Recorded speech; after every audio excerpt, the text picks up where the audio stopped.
paratha hi vai tungin engmo happy laka ni le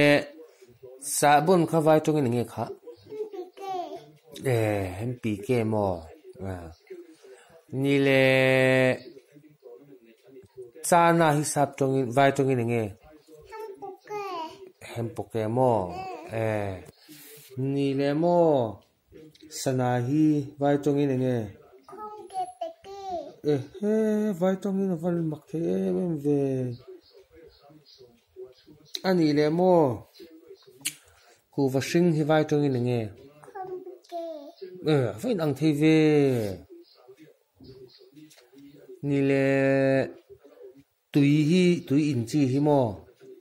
vai trong in nghe khongke anh ăn vết tí nào mi à phải mặc về trong in ăn vết à chelo mặc về